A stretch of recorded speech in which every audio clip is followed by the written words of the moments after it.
마가복음 15장 40절서부터 47절까지 말씀입니다. 죽음 뒤에 드러나는 사람들. 마가복음 15장 40절서부터 47절까지 말씀 다 찾으신 것 같은데요, 우리 한 목소리로 봉독하겠습니다. 멀리서 바라보는 여자들도 있는데 그 중에 막달라 마리아와 또 작은 야고보와 요새의 어머니 마리아와 또 살로메가 있었으니 이들은 예수께서 갈릴리에 계실 때조차 섬기던 자요, 또 이 외에도 예수와 함께 예루살렘에 올라온 여자가 많이 있었더라. 이날은 예배일 곧 안식일 전날이므로 저물었을 때 아리마대 사람 요셉이 와서 당돌이 빌라도에게 들어가 예수의 시체를 달라 하니, 이 사람은 존귀한 공회원이요 하나님의 나라를 기다리는 자더라. 빌라도는 예수께서 벌써 죽었을까 하고 이상히 여겨 백부장을 불러 죽은 지 오래냐 묻고 백부장에게 알아본 후에 요셉에게 시체를 내어주는지라. 요셉이 세마포를 싸고 예수를 내려다가 이것으로 싸서 바위 속에 판 무덤에 넣어두고 돌을 굴려 무덤 문에 놓으매, 때 막달라 마리아와 요새의 어머니 마리아가 예수 둔 곳을 보더라. 아멘. 예수님이 운명하셨죠. 39절에 보면 예수님이 운명하셨습니다. 그때 그 운명하심을 보고 백부장이 이 사람은 진실로 하나님의 아들이었도다 라고 말했습니다. 그리고 나서는 이제 다 끝났어요. 돌아가셨습니다. 운명하셨어요. 그럼 끝이죠. 근데 여기 제목대로요, 죽음 뒤에, 예수님이 죽으심이 분명한데 그 죽음 뒤에 뭔가 사람들이 드러납니다. 전에 앞에서는 말하지 않았던 사람들이요, 전에 앞에서는 드러나지 않았던 사람들인데 죽음 뒤에 드러나는 사람들이 있습니다. 죽음 뒤에 드러나는 사람들이 있어요. 이 사람들의 이야기를 마가가 쓰고요, 마가뿐만 아니라 마태, 마가, 누가, 요한 모두가 다 죽음 뒤에 드러난 사람들의 이야기를 적어 놓습니다. 이 이야기는 굉장히 감동적인 이야기예요. 죽음 뒤에 드러나오네. 온갖 기적을 행할 때 그때 드러났던 사람들과 따르던 사람들이 있어요. 하지만 그 사람들은 다 떠나고요, 뭔가 채로 걸러내는 것좀 다 걸러내고 나머지 사람들, 죽음 뒤에 드러나는 사람들, 그 전에는 보이지 않죠. 그 전에는 보이지 않았어요. 하지만 그 채로 다 걸러내고 나면, 그리고 그 다음에 나타나는 사람들, 그 사람들이 있습니다. 이런 말 하는 게 조금 조심스럽긴 하지만 어려움의 시간들이 지나고 나면요, 그 다음에 드러나는 사람들, 어쩌면 남는 사람들이 있어요. 모두가 다 좋을 때는 다 쫓아다니죠. 하지만 자기가 힘들어지면 친구들 다 떠납니다. 다 떠나고 정말로 다 떠나서 아무도 안 남는 사람들은 그건 얼마나 속상하고 얼마나 허무하겠습니까? 사실은 예수님이 그러셨던 것 같아요. 예수님을 많은 사람들이 쫓아왔지만 결국은 마지막에 그 잡혀가실 때는요, 제자들도 다 떠나고 아무도 남지 않았어요. 근데 아무도 남지 않은 줄 알았는데 보니까 이건 오히려 더 뭔가, 아직 잡혀갔을 땐 소망이 조금 남아있죠. 재판에서 이기면 돼요. 그리고 얻어맞으러 갈 때도요, 그 얻어맞는 거 어떻게 맞고 거기서 무슨 말 타고 특공대가 와서 구해내고 그럴 일말의 가능성이라도 있어요. 하지만 죽음이라는 건요, 일말의 가능성마저 다 사라져버린, 어쩌면 그런 시간이면요, 한 사람도 남으면 안 됩니다. 끝났죠. 쇼는 끝났죠. 그러면 이제 다 가야죠. 영화는 끝났죠. 그냥 즐겁게 봤고 재밌었고 이게 무슨 해피엔딩으로 끝날 줄 알았던 영화인데 영화가 찜찜해요. 그냥 슬픔으로, 죽음으로 끝났어요. 그러면 어떻게 해요? 가야 되죠. 해피엔딩으로 끝나도 가야 되는데 이게 죽음으로 끝났으면 왜 안 가야 됩니까? 다 가는 게 맞아요. 그런데 죽음 뒤에 드러나는 사람들이 있습니다.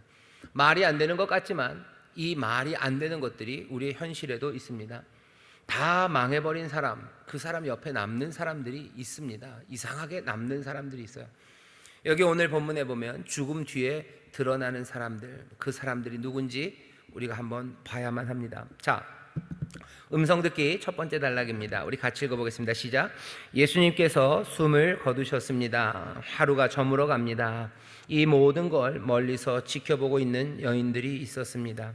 이 여인들은 잠시 후 중요한 역할을 합니다. 그들은 여러 해 동안 예수님을 신실하게 따랐고 자기들의 소유로 예수님의 물질적인 필요를 채웠을 것입니다. 마가는 이 여인들 가운데 야고보와 요새의 어머니 마리아, 그리고 막달라 마리아와 살로메가 있었다고 하였고, 마태는 제자 야고보와 요한의 어머니도 있었다고 기록하였습니다. 요한은 예수님의 어머니 마리아와 이모 글로바의 아내 마리아를 추가합니다. 예수님의 제자들은 요한 한 명을 제외하고 모두 뿔뿔이 흩어졌고 예수님은 홀로 죽음을 맞으셨습니다. 그러나 여인들은 갈릴리 사역 초창기 때부터 그래왔듯이 그들은 끝까지 주님께 힘을 보태고 그의 곁을 떠나지 않았습니다. 아멘. 거기 40절 보세요. 멀리서 바라보는 여자들이 있습니다. 멀리서 바라보는 여자들이 있어요. 이 여자들은 가까이 오지 못했었던 것 같아요. 예수님이 그 마지막 최후의 만찬을 할 때도요, 거기 여자들은 없었어요. 여자들은 멀리 있었죠. 어찌 바깥에 있었을 겁니다. 바깥에 있었을 거고, 뭐 자기들끼리, 어쩌면 갈릴리에서 왔던 여자들은 낯선 곳입니다. 그래도 뭐 명절 때마다 좀 와서 아예 낯선 곳은 아니지만 그래도 자기 홈코트는 아니죠. 그러니 잠자리도 불편했을 거고 어디 뭐 낑겨 잤을 거고, 어쩌면 베들레헴에 오셨던 그 마리아와 요셉처럼 뭐 여관에 마구간에 있었을지도 모르고 그 유월절 저녁들을 어떻게들 드셨는지 몰라요. 도대체 식사들은 어떻게 하셨는지, 또 잠자리는 불편하지 않았을지 여러 가지 궁금함을 자아내는 그런 여자들입니다. 근데 이 여자들이 멀리서 바라보는 여자들이 있습니다. 뭔가 주인공 같은 사람들이 있어요. 예수님 앞 근처에 있는 것 같고, 뭔가 하나님의 사역의 그 핵심 코어에 있는 사람들처럼 보이는 사람들이 있죠. 하지만 멀리서 있는 사람들이 있어요. 멀리서 있는 사람들이 있습니다. 그런데 놀랍게도 이 멀리서 바라보던 여자들이 예수님의 그 죽음의 자리까지 온 온 사람들은 바로 이 사람들입니다. 가까이 있다는 것이 그 마음의 중심의 신실함을 말하는 것은 아니에요. 우리 교회에도 뭐 저도 그렇고요. 무슨 저만 해도 담임 목사니까 뭐 예배하는 거에 제일 앞에 있죠. 하지만 제가 제일 끝까지 주를 따르는 신실한 사람이냐, 거기에 대해서는 확인하기 어렵습니다. 멀리 오시는 분이 있어요. 교회에서 뭘 일을 감당하지도 못해요. 어디 이름표 다는 일에 끼어들지도 못해요. 하지만 멀리서 하나님을 향한 신실함으로 정말로 주를 사모하는 마음으로 살아가는 분들이 분명히 있습니다. 교회에 보면 그런 분들이 계셔요. 어려운 시절에도 예배하러 나오시는 분들 제가 가만히 보면 잘 몰라요. 그냥 얼굴만 알아요. 그 정도로 열심히 기도하시고 하시면 제가 알만도 한데요, 뭐 알만한 커넥션이 아무것도 없습니다. 그냥 그렇게 해요. 뿐만 아니라 여러 가지 교회 일들에 이렇게 저렇게 섬기시고 도움을 주시는 분들이 계셔요. 그분들 제가 직접 뵈본 적도 없고요, 저에게 인사하러 오신 적도 없어요. 그냥 조용히 하나님의 일에 조금씩 할 수 있는 것으로 그렇게 섬기시는 분들이요. 헌혈하라고 그러면 누군지도 몰라요. 근데 와서 헌혈하고 가시고, 하나님의 일에 뭔가 헌신하는 것이 있으면 조용히 놓고 가시고요. 그리고 또 조용히 기도하고 가시고, 또 성실하게 그 삶을 살아가려고 애쓰십니다.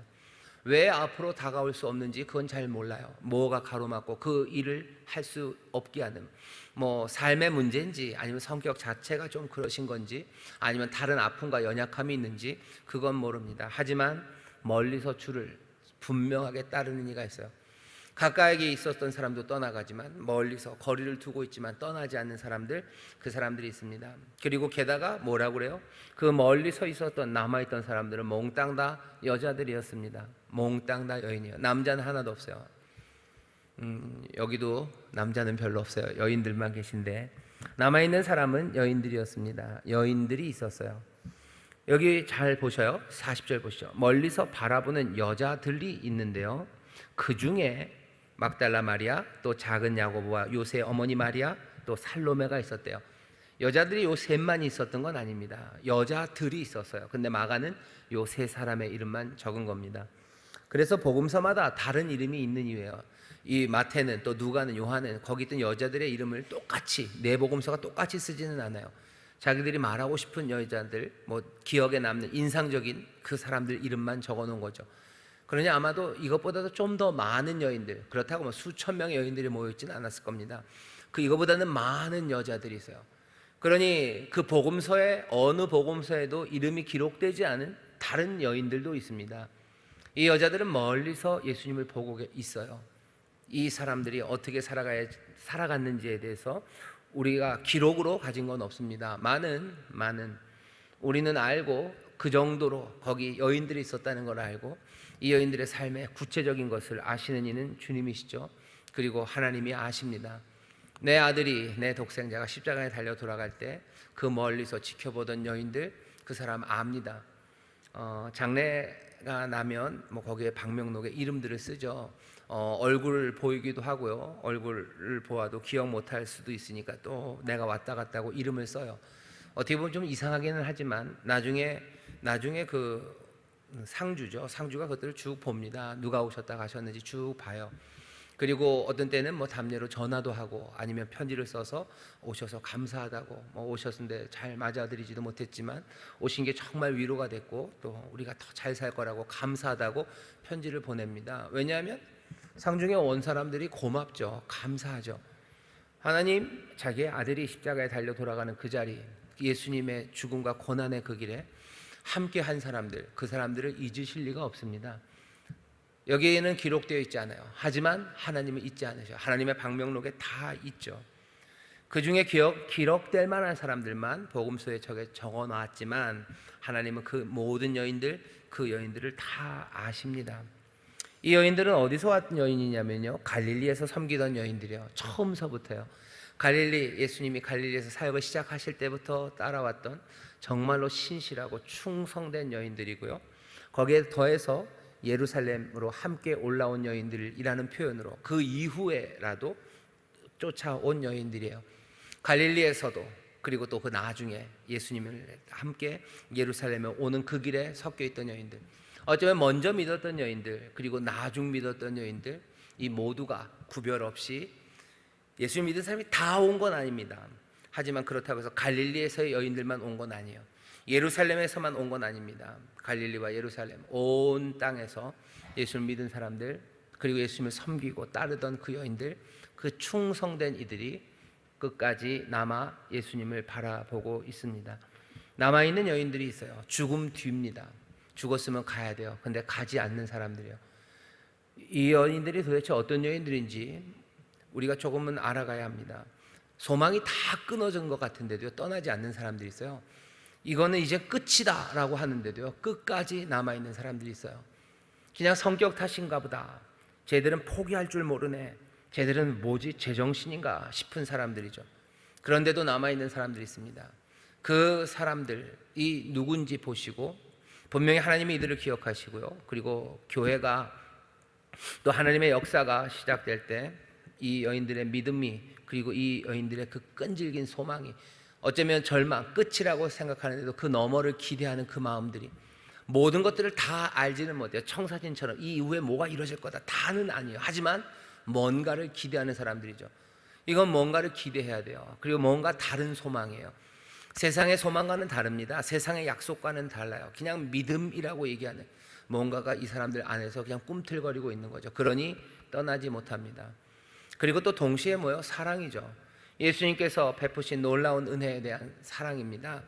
자기들을 대하셨던 그 태도에 왜 여인들만 남았을까? 이거 생각해 보세요. 왜 여인들만 남았을까? 여인들은 예수님처럼 자기들을 대했던 사람들을 본 적이 없었을 거예요. 자기들을 그렇게 대하시고 자기들에게 소망을 주시고 또 자기들을 그렇게 사랑하신 이를 이 여인들은 만나본 적이 없을 겁니다. 삶의 충만함과 의미를 이 여인들처럼 예수님에게서 받지를 못해. 왜? 다른 데서는 얻어보지 못했기 때문입니다. 남자들은 뭐 딴 걸로도 인생에 뭔가 의미를 찾아갈 수 있었던 그런 시대예요. 남자들은 갑니다. 딴 거 찾아가면 돼요. 여인들은 남아있는 게 없어요. 우리에게 유일한 소망이요, 우리를 유일하게 대하신 분이요, 우리의 삶을 그렇게, 이것 말고는 나에게 기쁨이 없어요. 그러니 주 앞에 나옵니다. 한국 교회도 보면 여자들이 훨씬 더 많으셨어요. 왜 그래요? 다른 데는 소망이 없어요. 다른 데는 별로 기쁨이 없어요. 남편이나 아니면 사회에 진출해서 뭔가를 할 수 있고 내 삶의 의미를 찾아낼 수 있으면 그리로 갔을 거예요. 하지만 그것 없고 막혀진 사람들이니까 이 땅에 있는 많은 어머니들이, 그리고 여인들이 주님 앞에 나온 겁니다. 지금도 그렇죠. 지금도 여자들이 더 많으셔요. 왜? 지금도 이 사회에서, 우리나라 대한민국에서 남자들보다는 여자들이 소망을 갖고 뭔가 사회에서 뭘 해낼 수 있는 그 가능성이 적어져요. 그 대신 전보다는 많아졌죠. 어쩌면 그 이유가 여기 대한민국에 있는 많은 여인들이 전에는 주님 앞에 나와서 간절함으로 주를 따랐으나 그것들이 점점점 식어지는 이유 중에 하나는 어떻게 보면 역설적이게도 사회의 여러 가지 의미, 아니면 삶의 행복, 아니면 삶의 보람, 이런 것들을 말하는 것들이 많아졌기 때문입니다. 이게 좋은 변화인지 아니면 우리에게 더 불리한 변화인지는 생각해 보셔야 돼요. 세상의 의미와 아니면 보람이 있는 방식으로 사회가 발전해 나가면서 내 삶의 소망과 내 삶의 의미가 주님이라는 생각이 희석된다면 그건 올바르지 않습니다. 그건 어떤 식으로 나타나냐면요, 보람과 의미를 말하는 것들이 제대로 된 것들, 예수님 앞에서의 보람과 의미 그리고 삶의 충만함, 이것들을 가려버리기 시작하면 결국은 예수님께로도 가지도 못하고 이리로 따라가지만 사실은 넘어지는 거예요. 이리로 따라가지만 점점 더 어두워져 가는 겁니다. 세상에 그래서 너 정말 행복한가 물어야 돼요. 정말 행복한가? 정말 기쁜가? 그것이 네 삶의 기쁨과 행복뿐만 아니라 우리 전체를 행복하게 만들고 있는가? 주님이 우리에게 주시는 행복, 그리고 주 안에서의 새로운 발전들, 그것들을 놓치고 우리가 주님을 버리고 다른 걸 쫓아갔을 때 어떤 세상이 되는가, 거기에 대한 문제에 대해서 심각하게 생각하셔야 됩니다. 모든 책임이 여자에게만 있냐? 아니, 그건 아닙니다. 절대 아닙니다. 하지만 가만히 보시면 돼요. 가만히 보면 여러 가지 무너진 것들이 많이 보입니다. 여러 가지 의미도 사라져버리고 사람들이 그냥 편가르기가 심해지고요. 그리고 우리 아이들이 그리고 자녀들이 절망하게 되고, 이 모든 것들이 어쩌면 전에는 그래도 어렵고 힘들어서라도 많은 여인들이 주를 따르고 주께 소망을 두었는데 이제는 그것들이 점점점 사라졌기 때문이에요.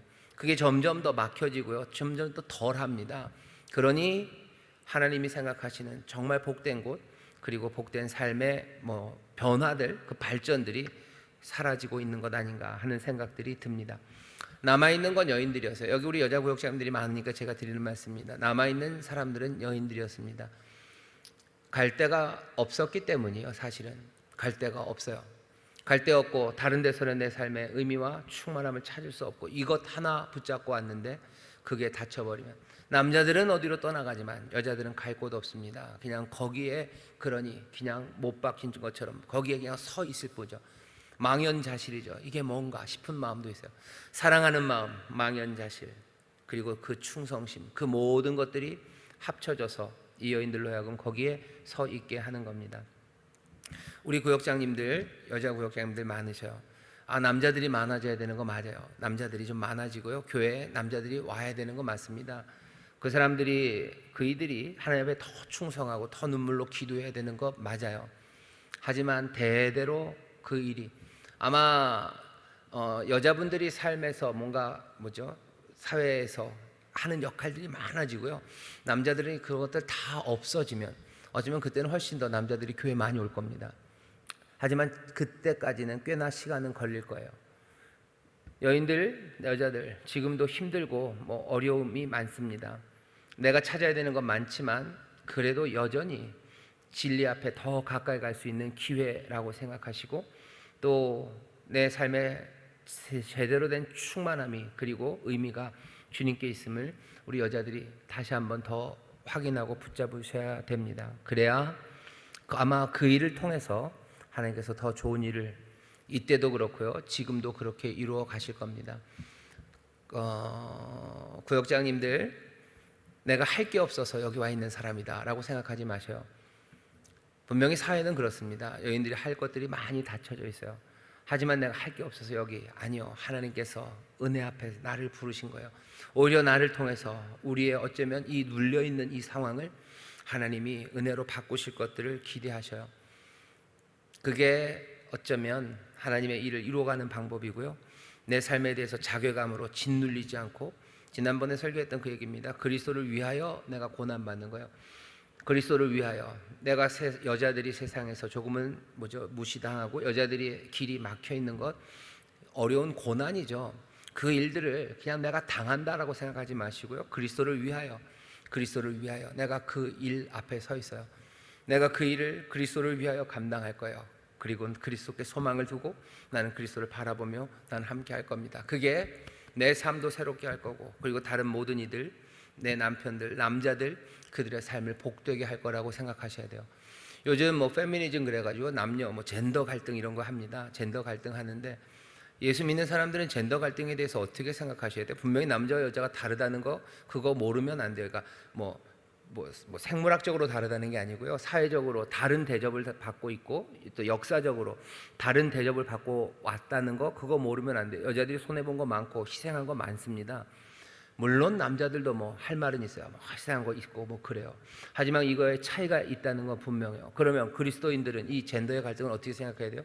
당연히 여자는 남자를 사랑해야 되고요. 당연히 남자는 여자를 사랑해야 됩니다.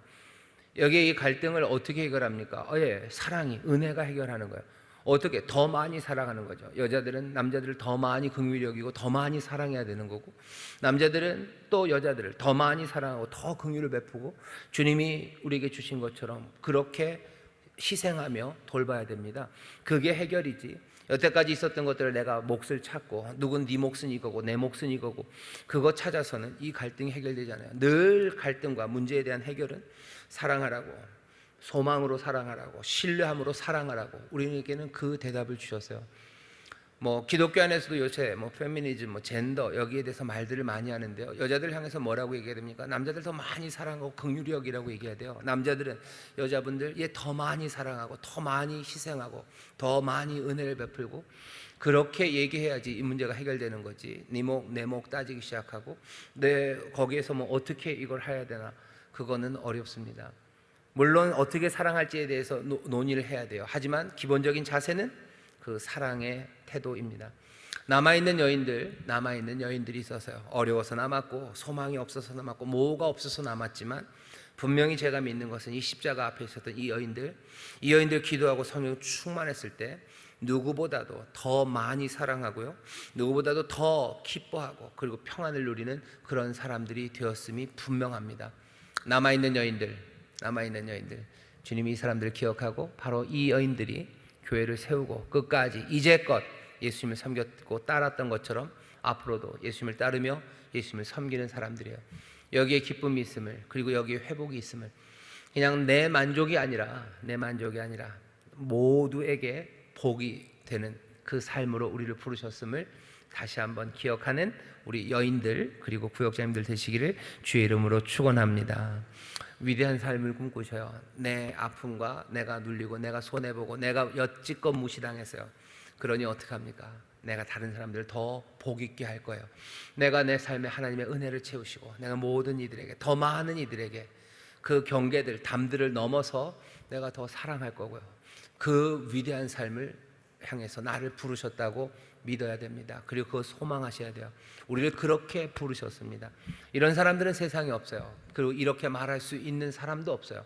오직 주님만 이렇게 말하십니다. 왜? 지금도 다스리시고 그 은혜와 능력을 우리에게 부으시고 성실하게 그 일을 이루실 그 놀라우신 주님이시기 때문에, 하실 수 있는 분이시기 때문에, 그 능력과 은혜가 있는 분이기 때문에 그 말을 하는 겁니다. 다른 사람들은 그 말 못합니다. 왜? 줄 게 없기 때문에 그래요.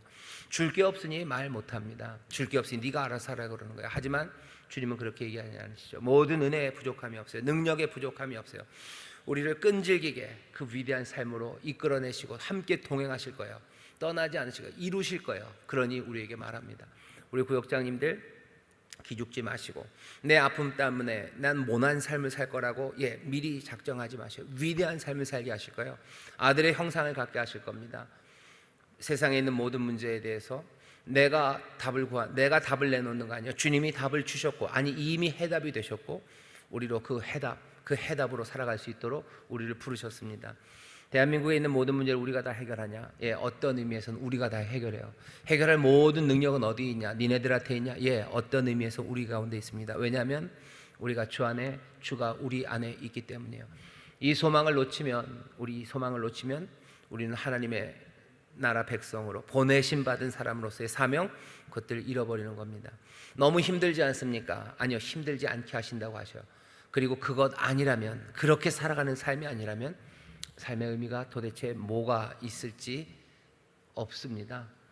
많은 사람들이 이렇게 저렇게 몸부림치며 삶의 의미를 찾지만 그 대답을 찾지 못하고 있고요.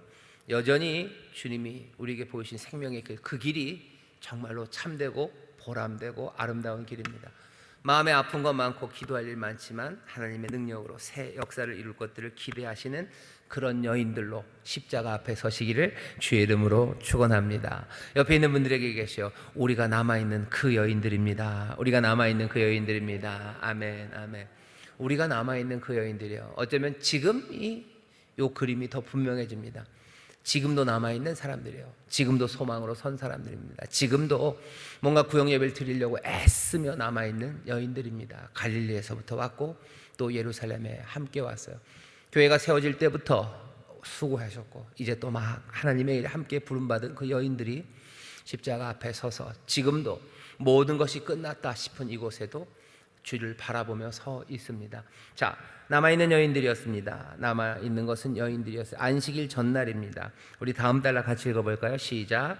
예수님을 따르는 사람들은 해가 지기 전에 예수님의 시신을 가져와 장례 치르길 원하였습니다. 유대인들의 안식일에는 모든 일을 중단하고 하나님의 돌보심과 보호하심을 축하하는 율법이 있었고, 만일 안식일에 사람이 죽었을 경우 당일에 매장해야 하는 율법도 있었습니다. 무엇보다도 그들은 예수님을 그 참혹한 십자가에서 내려드리길 원했을 것입니다. 안식일 전날이에요. 빨리 치워야 됩니다. 어서 치우고 싶죠. 핑계가 좋아요. 안식일이기 때문에 빨리 내려와야 됩니다. 안식일이 아니었고 이때가 그 6월절 명절이 아니었으면요 아마 꽤 오래 거기 매달아 놔도 아무 상관없습니다. 그 옆에 있는 우평 강도들은 예수님 돌아가셨지만 이 사람들은 아직 죽지 않았어요. 그러니 보면 어떻게 해요? 요한복음 다리를 꺾죠. 다리를 꺾어서 죽게 만듭니다. 빨리 죽게 하려고 다리를 꺾는 거예요. 다리를 꺾으면 어떻게 설 수가 없으니까요. 그냥 확 매달려서 지쳐버리니까 이 횡격막 호흡으로 이걸 들어 올릴 수가 없어요. 헉헉 하다가 그냥 힘들게 숨 쉬다가 죽으라고 다리를 꺾죠. 근데 예수님은 이미 돌아가셨어요. 다리를 꺾고 하는 이유는 빨리 끝내야 되는 겁니다. 오히려 잘 됐어요. 예수님이 죽으셔서 모든 조롱을 다 당하셨죠. 지난주에도 얘기했죠. 흑암이 임했다고, 캄캄함으로. 어쩌면 하나님이 그 모든 것들을 그냥 가리신 거라고. 그 아들이 저주 받은 사람처럼 나무 위에 오래 달려있는 거 하나님과 원하지 않으십니다. 그때 죽으시고 그리고 안식구 첫날 이른 새벽에 일어나신 것, 거기에서 부활하셔서 일어나신 것을 사람들이 발견하셨어요.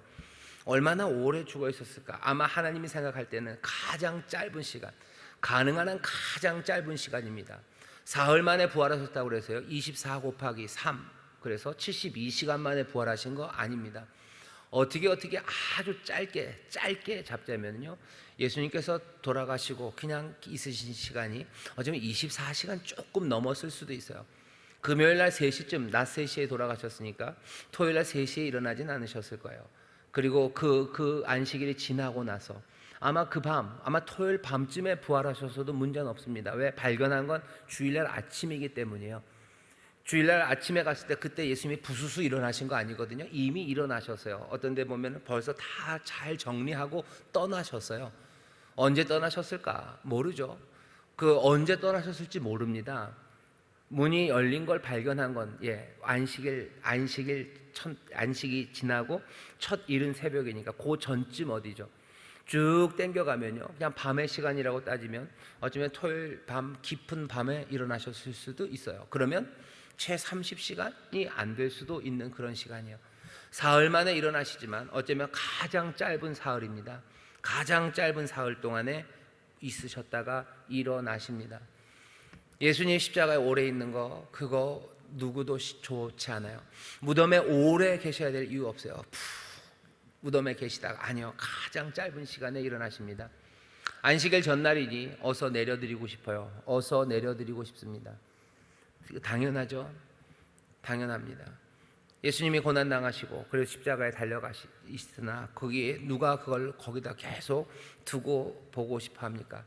어서 내려야 돼요. 어서 내려야 됩니다. 할 수 있는 모든 방식으로 내려야 돼요. 빨리 뛰어야 돼요.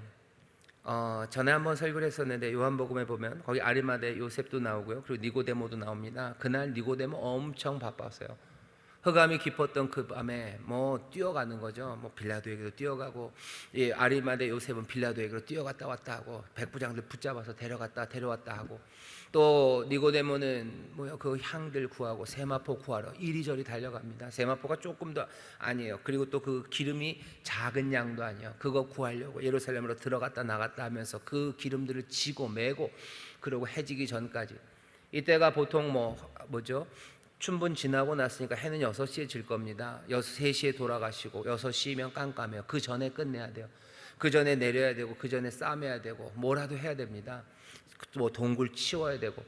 미리 치우기도 어렵죠. 왜? 그날 새벽에 아침에 결정이 된 거예요. 그때 형이 정해지고 그날 아침에 얻어맞으시고 그날 아침 9시에 십자가 지고 가시고 그날 3시에 돌아가셨어요. 장례 여러분들 치료 보셨죠? 그냥 그 전날 밤에 돌아가셨어도 아침에 뭘 장례지 구하고 뭐 하고 뭐 준비하는 게 얼마나 바쁩니까? 여기 3시에 숨이 멎으셨어요. 운명하셨어요. 그리고 6시까지 3시간입니다. 그동안에 여기 있는 사람들은요 정말로 그 슬픔이지만 이 사람들 뛰죠. 뛰고 해야 될 일들을 위해서 어서 내려드려야 돼요. 어서 내려야 돼요. 그걸 위해서 자기들이 할 수 있는 최고의 지혜들, 최고의 노력들, 그 모든 것들을 다 해냅니다. 언제요? 예수님이 죽으신 뒤에 그래요. 예수님이 죽으신 뒤에. 세상식으로 말하면 소망이 다 끊어져서 이제 포기해야 되는 그때인데요. 이 사람들 포기해야 되는 그때 그냥 널브러져서요. 못 움직이겠다 하지 않았어요. 못 움직이겠다. 여러분들 이런 거 아실 겁니다. 장례가 탁 나면요. 장례가 나면 지치고 슬프고 그냥 마음이 무너지죠. 그래도 뛰어다니는 사람들이 있어요. 해야 되죠. 그죠? 해야 돼요. 추스려야 돼요. 돌아가셨는데 끝 아닙니까? 눈물이 나도 해야 되는 일들을 하기 위해서 그냥 달리는 사람들이 있어요. 애써 달리는 사람들이 있습니다. 하나하나 챙겨야 되는 거 챙기는 사람들이 있어요. 눈물 나고 힘들고 마음 무너져도 그래도 해야 할 그 일들을 합니다. 여기 안식일 전날 어서 내려드리고 싶어요. 아까도 말씀드렸죠. 죽음 뒤입니다. 무슨 홍해를 무슨 바다를 어떻게 무슨 오병이요, 뭐 기적 팡팡 일어나고 지금 그래서 뭔가 기대가 마음에 팍팍 차고 뭐가 그런 상황 아니죠. 모두가 다 끝난 것 같이 그 무거운 때도요. 무거운 때에도 어서 내려드려야 돼요. 해야 할 일이 뭔지 알아요. 그리고 그것을 위해서 최선을 다해서 달리는 사람들이 있습니다. 안식일 전날이에요. 어서 치워드려야 돼요. 어서 내려드리고 싶습니다. 그때 나타난 사람은 아리마대 요셉입니다. 아리마대 요셉은 존귀한 공회원이에요. 그 다음 단락 읽어볼까요? 시작.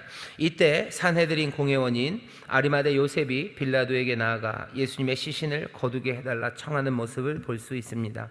유대 의회의 명망 높은 의원이며 예수님을 죽이고자 모의했던 산헤드린 공회의 회원인 그가 예수님의 죽으심을 목격한 후 용기를 내어 예수님을 위해 나서는 변화가 일어났습니다. 예수님의 제자들은 예수님과 연관된 것만으로도 위협을 느껴 도망갔지만 아리마대 요셉은 두려움 없이 당당히 예수님의 편에 선 것입니다. 이 사람은 존귀한 공회원입니다. 그도 그날 새벽 거기 있었습니다. 15장 1절에 보면 이렇게 돼 있어요. 마가복음 15장 1절에 새벽에 대제사장들이 즉시 장로들과 서기관들 곧 온 공회로 더불어 의논하고 예수를 결박하여 끌고 가서 빌라도에게 넘겨주니. 새벽이요. 해 뜨기도 전에 공회원들이 모였고요.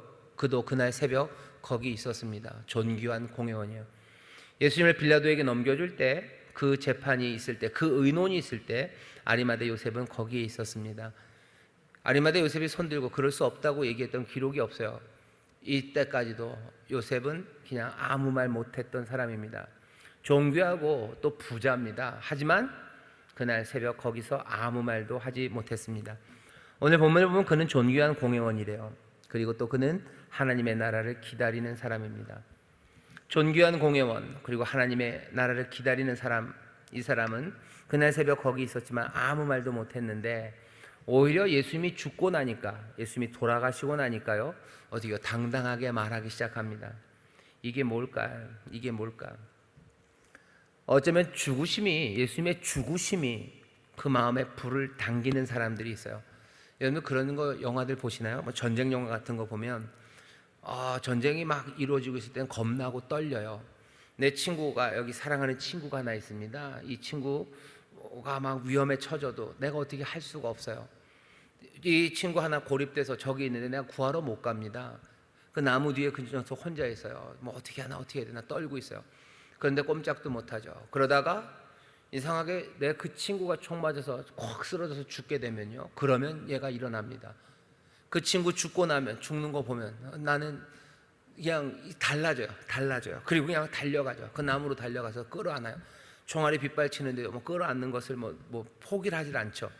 영화 보면서 아이고 저러면 안 되는데 저러면 안 되는데 빨리 수그려야 된다 그러는데도 수그리지도 않고요. 이렇게 붙잡고 울어요. 뭐 어떤 영화들은 그러다가 또 총도 맞기도 하는데, 존귀한 공회원 그날 새벽 거기 있어서 예수님이 억울한 일 당할 때는 말하지 못했어요. 하지만 존귀한 공회원이고 하나님의 나라를 기다렸던 이 아리마대 요셉은 죽음 이후에 드러납니다. 죽음 이후에 커밍아웃 한 것 같아요.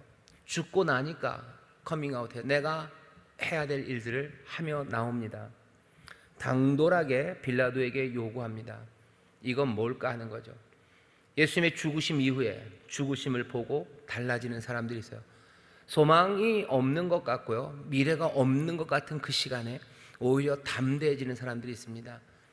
예수님의 죽으심을 보면서 이 뭐가 이렇게 됐을까요? 그냥 하나, 다른 설명은 없어요. 뭔가가 임한 거죠. 아리마대 요셉한테 예수님을 따르려는 간당간당함이 있었을 겁니다. 그냥 아무 생각 없던 아리마대 요셉이 갑자기 여기 갔던 건 아닐 거예요. 아리마대 요셉 그 새벽에 간당간당하죠. 마음이 두근두근하고 뭔가를 해야 되는데 하지 못해요. 해야 되는데 뭔가 하지 못해요. 이건 아닌 것 같은데 말하지 못해요. 그런데 바로 그이가 돌아가셨어요.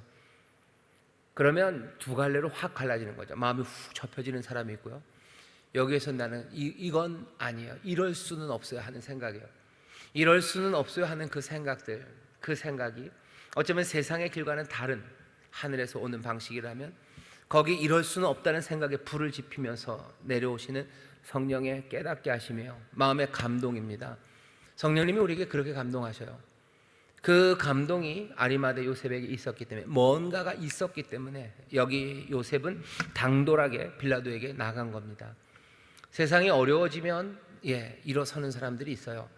교회가, 그리고 예수님이 어디서 욕먹기 시작하고 정말로 짓밟히면 그냥 내가 예수님 앞에서 난 예수님을 사랑하고 그냥 그랬는데, 누군가 훨씬 더 잔혹하게 예수님을 짓밟기 시작하면요, 그때는 일어서는 사람이 있습니다. 아예 아슬아슬할 때는 그냥 떨려요. 하지만 정말로 그것들이 방 하고 터지면 더 이상은 안 돼요. 소망이 꺾여지고 완전히 어두워졌다고 생각하는 그 시간에 일어나는 사람들이 있죠. 나라를 사랑하는 일들도 좀 그렇습니다. 그냥 나라가 안 됐고 이러면 이건 아닌데 싶다가도요, 이 나라가 완전히 그냥 망해버렸다 싶으면 그때는 이건 아니에요, 일어서는 사람이 있어요. 나라가 완전히 망해버리면 그냥 또 그 망한 길을 따라서 그냥 이렇게 저렇게, 소설인가요? 껍빛단리 현진거, 갑자기 생각 안 난다. 그런 것처럼 여기저기 줄 따라서 자기의 출세를 위해서 살아가는 사람들도 있지만, 나라가 그렇게 탕 하고 쓰러져 버리면 오히려 일어서는 사람이 있습니다. 아리마대 요셉이 그래요. 존귀한 공회와 하나님의 나라를 기다리는 사람. 그날 새벽 거기에 있어서 아무 말도 못하고 가슴만 동창콩창했지만, 예수님이 돌아가신 후에는 이제는 이거는 아니에요, 커밍아웃이죠. 내가 해야 될 일들을 위해서 당돌하게 나서기 시작합니다. 정말 어려워졌을 때 나서는 사람들이 있어요. 정말 어려워졌을 때 나서는 사람들이 있습니다. 성령의 도우심이고요, 그리고 또 성령님께서 인도하시는 삶의 모습입니다. 마가는 이런 사람들을 자꾸 보여줘요. 아리마대 요셉, 거기 있는 여인들, 이 사람들 모두가 다 소망이 꺾어진 것 같지만 여기 일어나서는 사람들이에요. 이건 프렐루드입니다. 이건 전주예요. 무덤에 있었던 이가 일어나실 겁니다. 사망을 깨뜨리고 일어나실 거예요. 하지만 그 앞에 전주들은 어떻게 해요? 그 사망, 그 죽음이 지금 몽땅을 덮는 것 같지만 오히려 거기에서 뭐가 하나하나 전조들이죠. 뭐가 일어서는 사람들이 있어요. 일어서는 사람이 있어요. 사망이 다 이길 것 같지만 아닙니다. 여전히 버티고 서 있는 사람들, 당돌이 일어서는 사람들, 그리고 아니나 다를까 그 무덤에서 일어나시니, 앞에 있는 아리마대 요셉과 그리고 그 여인들을 이해하지 못해 이게 뭔가 싶죠. 죽음에서 일어난 일을 보면요, 사람들 이해하기 어렵습니다. 이해하기 어려운 일들에 관한 이야기예요. 하지만 그 전조가, 이 프렐루드가 우리에게 알려주는 건 부활이라는 것이 어떤 그림일지를 보여주는 거예요. 부활은 이런 거다라고 미리 그것들을 보여주죠. 모든 것이 끝난 것 같고 다 눌려있는 것 같고 막혀있는 것 같지만 여전히 떠나지 않는 사람들, 거기서 일어서기 시작하는 사람, 당돌함으로 일어나는 사람들, 끝까지 고개 숙이지 않고 고개 쳐들고 보는 사람들, 눈 감지 않고 눈 뜨는 사람들, 부활이 생명이 뭔지를 우리에게 보여주는 전조들입니다. 부활, 그러니까 마가복음 그렇게 되는 거죠. 그 다음에는 뭐야? 예수님이 일어나요. 오 하고 합니다. 이게 뭘까? 앞에 미리 얘기를 했었죠. 앞에 얘기를 했었죠. 죽음으로 이제 사람들 일어날 겁니다. 그러니까 마가복음 16장 그 이후에 나중에 붙여진 것들도 그런 식으로 해요. 너 가라. 하나님의 능력이 있는 놀라운 일, 뱀을 집을 거예요. 너희들 가는 것마다 복음 증거할 그 놀라운 일들이. 아무것도 손에 잡힌 것 없지만 그 약속 따라서 일어서는 그냥 막 파릇파릇하게 당돌하게 눈 뜨는 사람들, 고개 드는 사람들, 그 사람들이 생겨나는 겁니다. 아리마대 요셉, 정귀한 공회원, 그날 그도 거기 새벽에 있었지만 오히려 예수님의 죽으심의 그 시간에도 당돌하게 일어섭니다. 자, 마지막 단락을 같이 읽어볼까요? 빌라도는 우리가 읽었나요? 안 읽었죠? 같이 읽겠습니다. 시작. 빌라도는 예수님이 금세 숨을 쉬었다는 소식이 믿기지 않았습니다. 그는 백부장에게 죽음을 확인하도록 지시했고 한 병사가 예수님의 옆구리를 창으로 찔러 피와 물이 나오자 비로소 예수님의 시신을 요셉에게 내주었습니다. 이렇게 죽임을 확인한 이 행위는 나중에 예수님의 부활을 부정하는 의견에 대항할 증거가 되었습니다. 아리마대 요셉은 시간이 없는 관계로 준비해 놓은 세모포로 예수님의 시신을 서둘러 쌌습니다. 그리고 바위를 깎아서 만든 무덤 안에 안치한 후 커다란 원형의 돌을 굴려 무덤 입구를 막고 그 자리를 떠났습니다. 주님을 따르던 여인들은 이 모든 과정을 지켜보았습니다. 길고 고단하며 충격적인 하루를 보낸 여인들은 예수님의 무덤 앞에 앉아 그것을 응시하며 이 모든 일을 이해하려고 애썼습니다. 예수님의 황망한 죽음 앞에서 예수님이 그동안 하신 말씀들을 떠올리며 그 곁을 떠나지 않았을 것입니다. 아멘. 가만히 보세요. 예수가 둔 곳을 보는 여인들입니다. 여인들이 있죠. 근데 재밌는 건 아리마대 요셉이 이 세마포로 시체를 달라고요. 이것들을 준비하고 쌉니다. 이것들을 싸고 무덤에 넣는데 거기 여자들이 거들었다는 이야기가 좀 없어요. 보통 우리 성도들 가서 거들겠죠. 가서 예수님 하는데 아이고 우리가 좀 거들게 우리가 좀 잘 쌉니다. 이런 거는 저한테 맡겨주셔요. 근데 그런 얘기는 하나도 없어요. 여인들은 거기에 끼어들지는 않습니다. 어쩌면 뭐 장례 그 과정에 여자가 끼어드는 게 아닐 수 있어요. 어쩌면 가고 싶어도 못 갑니다. 가고 싶어도 못 가요. 그래도 못 가도 떠나지 않아요. 그 과정들을 다 보고 있습니다. 하고 싶어요. 하지만 할 수 없는 일이에요. 그래도 떠나지 않아요. 여인들은 그곳에 그렇게 보고 있어요. 모든 돌을 다 가로막는 것 그것들을 봅니다. 47절에 있죠. 때에 막달라 마리아와 요새 어머니 마리아가 예수 둔 곳을 봅니다. 여인들이 많았고요. 그리고 앞에는 셋이 있었는데 어디 갔는지 살로메는 없어졌어요. 그냥 둘만 막달라 마리아와 요새 어머니 마리아만 거기 있었다고 얘기를 합니다. 살로메는 어디 갔을까 궁금하긴 하지만 그냥 조금 줄었다라고 생각할 수 있어요. 많은 여인들은 간 것 같아요. 거기 많은 여인들도 그것을 본다고 얘기하지는 않고요. 이제는 막달라 마리아와 요새 어머니 마리아가 예수 둔 곳을 봅니다. 많은 여인들이 그렇게 믿음으로 하지만 여전히 어려운 거죠. 무덤에 돌문까지 다 막혀졌을 때는 그때는 마음을 접는 사람이 많습니다. 하지만 다는 아닙니다. 여전히 그곳에서 예수가 둔 곳을 보는 사람들이 있어요. 이 여인들 독합니다. 그죠?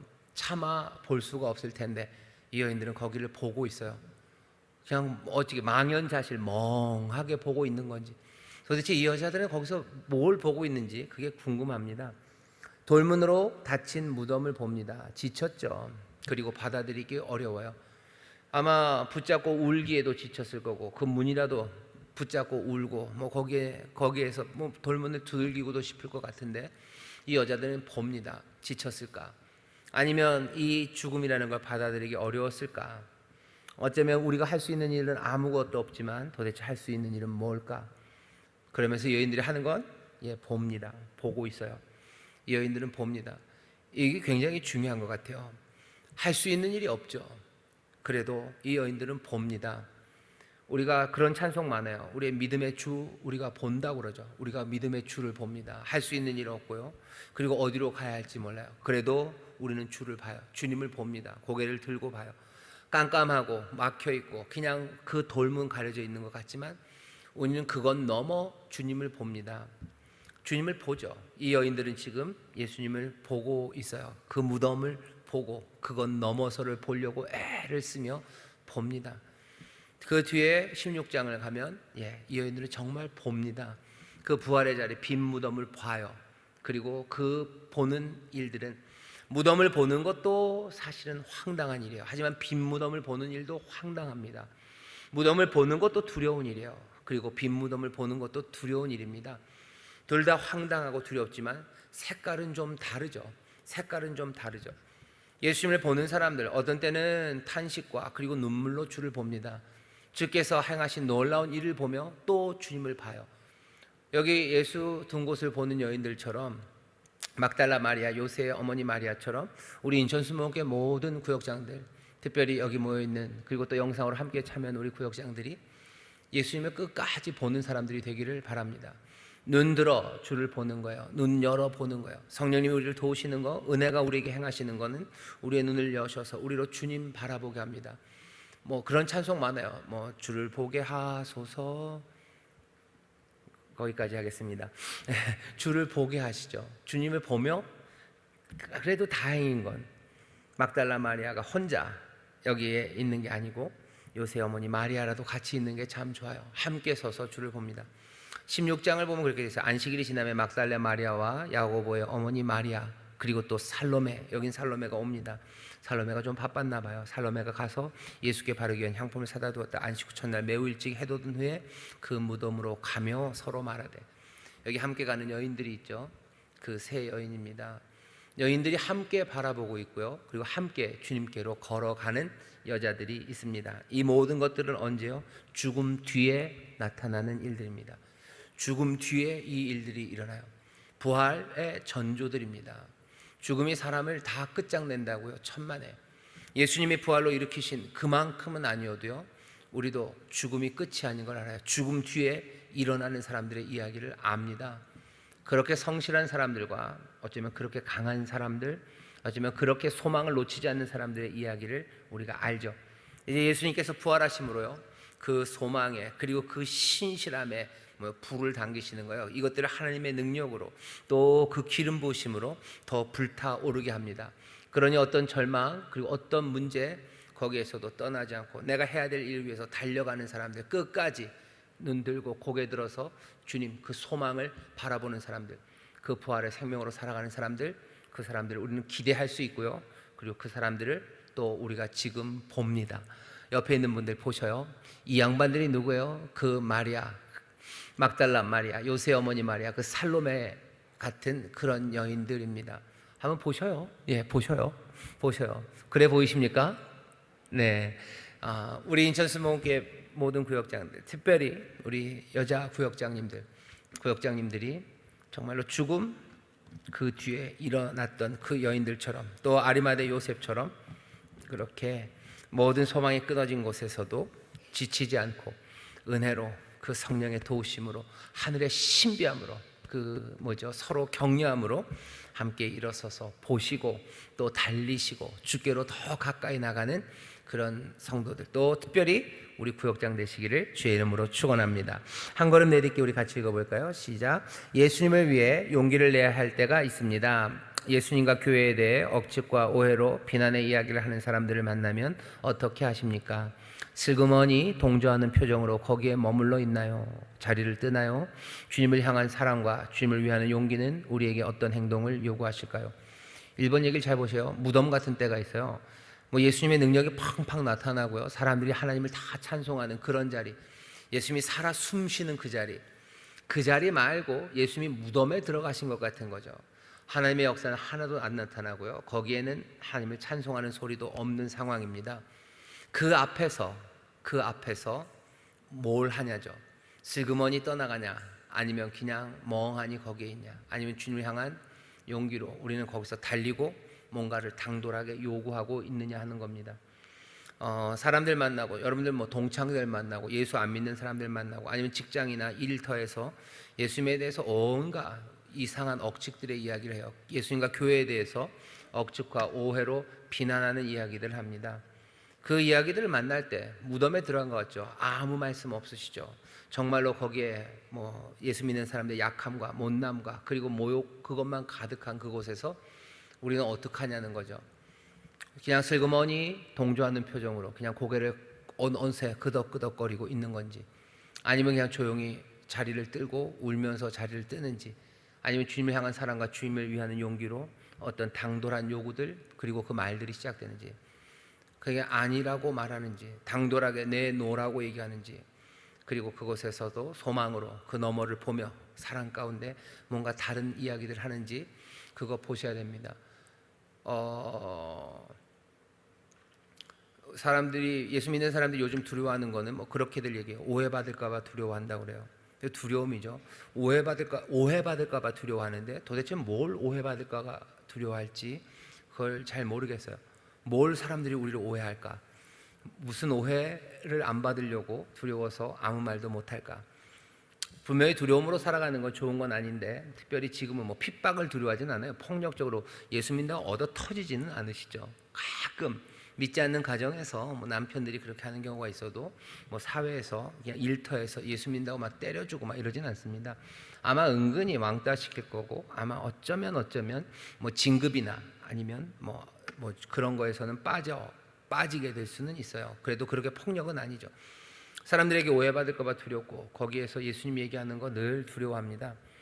예수를 위해 왜 거기는 좀 무덤 앞이기 때문에 예수님이 생생하게 살아서 오병이어로 막 떡을 나눠주시는 자리에서, 뭐 하나님의 능력이 막 나타나는 자리에서 누가 그 얘기를 하겠습니까? 무덤이니까 그 얘기를 하죠. 십자가에 달아놨으니까 뭐 비난하고 침뱉고 하는 거죠. 바다 위를 걸으시는데 누가 거기서 침을 뱉어요? 아무것도 못하죠. 소경 막 고쳐내는데 누가 거기서 침을 뱉습니까? 침 뱉고 모욕하는 자는 십자가예요. 그리고 그 무덤 앞입니다. 그러니 그 무덤 앞에, 십자가 그 앞에서 사람들이 모욕하고 얘기하고 붙잡혀 가서 힘없이 그 앞에 섰을 때, 주님 섰을 때, 그때 무슨 얘기를 하느냐? 베드로 쓱 도망가죠.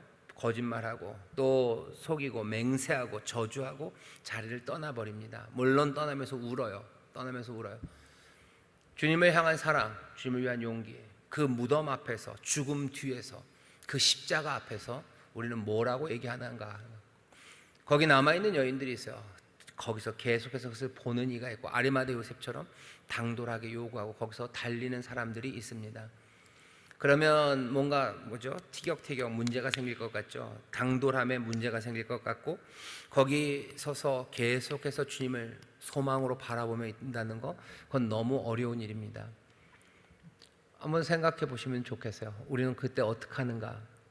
여기 여인들 아까도 말씀드렸어요. 아리마대 요셉처럼 빌라도에게 가지는 못하고요, 그 세마포를 싸지는 못해요. 하지만 여전히 남아서 주님을 봅니다.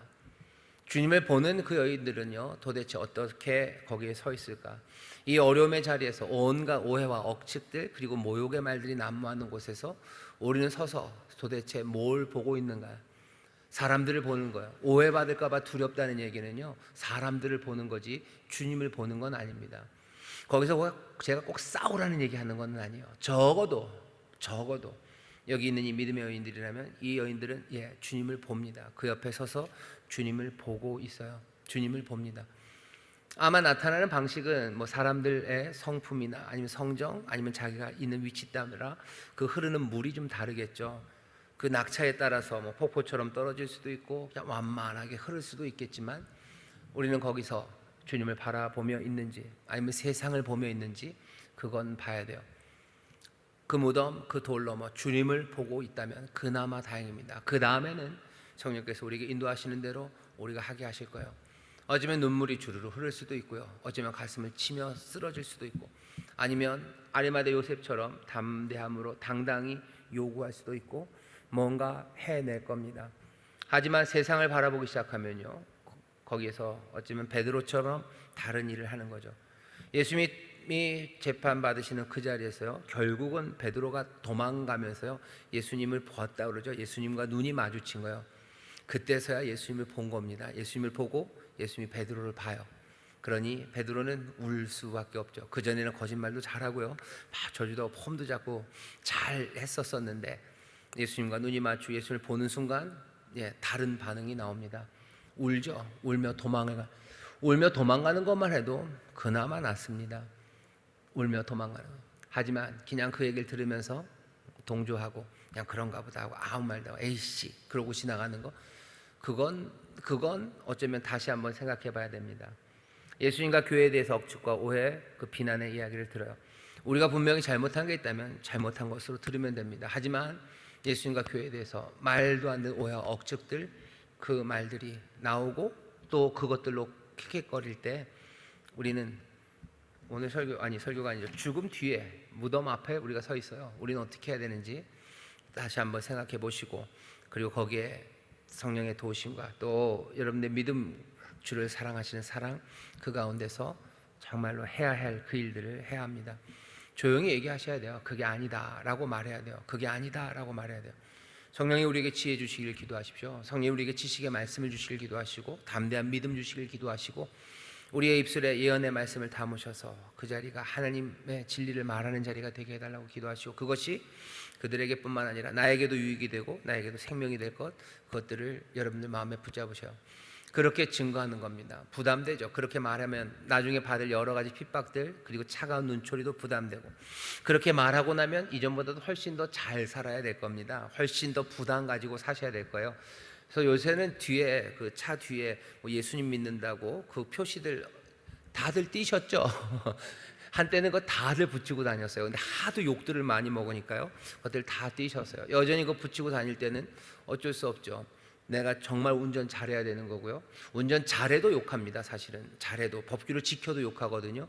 그때도 그 모든 것들 다 감수할 믿음, 그 담대함이 있어야지 사실은 할 수 있어요.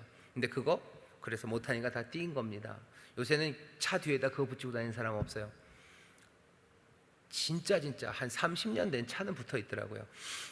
요새는 그런 차들도 없고 그렇게 힘들어지는 상황입니다. 그래도 그 말을 하면서, 그래서 내가 더 부담 있게 더 잘 살아야 된다면 그것도 나에게 은혜고 복입니다. 내가 하나님 앞에 더 순종하고 더 거룩한 길을 따르게 그 말을 했기 때문에 내 삶을 조심해야 된다. 하나님께서 합력하여 선을 이루어 가시는 거죠. 예수님을 위해 살아가는 것, 무덤 앞에서 우리가 뭘 하는지 잘 보시고 또 그 삶을 돌아보셨으면 좋겠고, 오늘 죽음 뒤에 나타나는, 드러나는 이 사람들을 기억하시면 좋겠습니다. 2번 같이 읽어볼까요? 시작. 포기하고 후다닥 돌아가는 사람들이 있습니다. 또 좀 더 남아서 기다리는 사람들이 있습니다. 해야 할 일들을 차분하게 처리하면서도 끝까지 소망을 놓지 않는 사람들이 있습니다. 소망을 잃지 않고 기다리는 사람들의 이야기를 해봅시다. 해야 될 일들을 하죠. 예수님 내려야 됩니다. 세마포 가져와야 되고, 무덤 돌문은 닫아야 돼요. 슬픔이 깊다고 해서 그냥 세마포도 없이 넣을 수 없고, 넣었다고 해서 또 돌문 안 닫고 그냥 갈 수도 없어요. 해야 할 일들은 차분하게 하나하나 처리합니다. 하지만 끝까지 소망을 놓지 않는 사람들, 그 사람들이 있습니다. 요즘 같은 경우에는 병원에 치료하는 과정들이 있어요. 그 과정들 잘 지켜갑니다.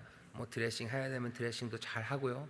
그리고 먹어야 될 약들이 있으면 잘 먹습니다. 그러면서도 소망을 놓지 않는 사람들, 소망을 잃지 않고 기다리는 사람들이 있습니다. 내가 해야 될 일들은 차분하게 감당하지만 그래도 끝까지 소망을 잃지 않고 기다리는 사람들, 그 사람들의 이야기들입니다. 우리 인천수 몸교회 이야기가 이런 이야기였으면 좋겠어요. 우리가 방역을 위해서 해야 될 일들은 차분하게 합니다. 또 찍기도 하고 마스크도 하고 닦기도 하고. 하지만 여기에서도 하나님께서 우리에게 새 일을 행하실 것, 그리고 더 복 주실 것에 대한 소망, 그것들을 잃지 않고 끝까지 소망 가운데 움직이는 사람들, 그 소망을 말하는 사람들, 그 사람들이 우리들이었으면 좋겠고, 또 그렇게 소망을 가진 사람들의 소망을 하나님께서 부끄럽게 하지 않으시려고 사랑을 부으시고 그 놀라운 복과 은혜를 부어주실 줄 믿습니다. 다시 한번 우리 구역장님들, 죽음 뒤에 드러난 이 사람들을 기억하셔요. 무덤, 영광은 다 사라진 것 같은 그때에도 주를 바라보고 주를 위해서 달려가는 그 사람들, 거기에서도 주와 함께 있기를 사모하는 그 사람들입니다. 부활의 사람들은 그렇게 삽니다. 부활의 생명이 우리 가운데 임했을 때도 여전히 주님은 보이시지 않으셔요. 그리고 여전히 이 땅에 어려움과 오해와 억측들, 그리고 험한 것들 많습니다. 하니 부활의 사람들답게 죽음처럼 보이는 그곳에서도, 그리고 모든 영광이 없는 것 같은 그곳에서도 부활의 생명으로 여러분들 담대하게 주와 함께 하시고 주를 바라보시고 주를 위해 달려가시기를 주의 이름으로 축원합니다. 저에 계신 분들에게 서로 격려하시죠. 주님이 우리 함께 하십니다. 주님 우리 함께 하십니다. 한 번만 더 합시다. 주님을 바라봅시다. 주님을 바라봅시다. 또요, 주를 위해 달립시다. 주를 위해 달립시다. 아멘, 아멘. 감사합니다. 부활의 생명으로 그렇게 살아가시기를. 부활의 생명으로 살아가시기를, 무덤 앞인 것 같을 때에도 떠나지 않고 열심으로 달리고 그리고 끝까지 주를 바라보는 사람들, 그 사람들이 있고요. 성령님이 우리로 그렇게 살아갈 수 있도록, 부활의 생명이 또한 우리로 이 삶을 누려갈 수 있도록 우리와 함께 하실 줄 믿습니다. 하나님 감사합니다. 죽음 뒤에 드러나는 사람들을 봅니다. 무덤 앞에서, 십자가 그 죽음 앞에서도 하나님 정말로 떠나지 않으며 소망을 놓지 않으며 주를 위해 달리는 사람들, 아버지는 부활의 생명으로 살아가는 사람들은 이런 사람들입니다. 이 땅을 살아갈 때 어두운 것 많고, 아버지의 낙심할 일들 많고, 하나님 정말로 무덤 앞에 서 있는 것 같아 여전히 십자가 앞에서의 그 조롱과 모욕과 아버지의 그 험한 것들이 오고 가나, 주여 그때 거기 그렇게 서 있던 사람들처럼 아버지 하나님 성령의 도우심과 부활의 생명으로 하나님 정말로 열심으로 주를 향하여 성실하게 달리며 아버지 하나님 끝까지 주를 바라보는, 그 무덤 넘어 돌문 넘어 주를 소망으로 바라보는 하나님의 사람들, 우리 귀한 구역장들, 우리 사랑하는 우리 성도들 되게 하여 주옵소서. 감사드리며 예수님 이름으로 기도하옵나이다. 아멘.